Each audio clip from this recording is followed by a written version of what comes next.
সম্প্রতি সোশ্যাল মিডিয়ায় গুঞ্জন উঠেছে চিত্রনায়িকা মৌসুমী ও জায়েদ খান আমেরিকায় বিয়ে করেছে। অবশেষে ঘটনার পর নিজের অবস্থান ব্যাখ্যা করলেন চিত্রনায়িকা মৌসুমী বলেন, আমি আমেরিকায় এসেছি ঘুরতে।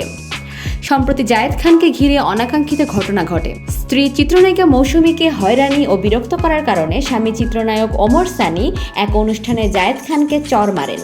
অন্যদিকে ওমর সানিকে পিস্তল বের করে মারার হুমকি দেন জায়েদ।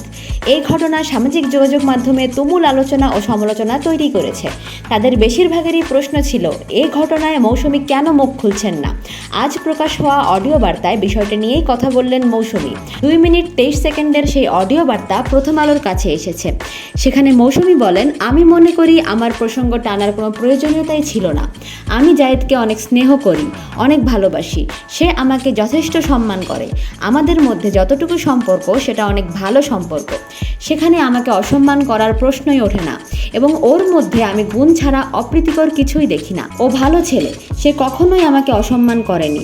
ঘটনাটি কেন বারবার আসছে উল্লেখ করে মৌসুমী অডিও বার্তাটিতে আরও বলেন, কেন ঘটনাটা বারবার আসছে, প্রত্যেকটি জায়গায় সে আমাকে বিরক্ত করছে, উত্ত্যক্ত করছে।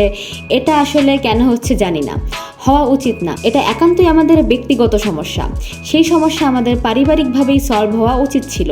সেক্ষেত্রে আমি মনে করি জায়েদের এখানে খুব একটা দোষ নেই। আমি দোষ খুঁজে পাচ্ছি না। আরেকটি কথা বলতে চাই, আমাকে এই ছোট করার মধ্যে যাকে আমরা শ্রদ্ধা করে এসেছি, আমাদের ওমর সানি ভাই, তিনি এখন কেন এত আনন্দ পাচ্ছেন সেটা আমি বুঝতে পারছি না। আমার কোনো সমস্যা থাকলে আমার সঙ্গে সলভ করবে, সেটাই আমি আশা করি।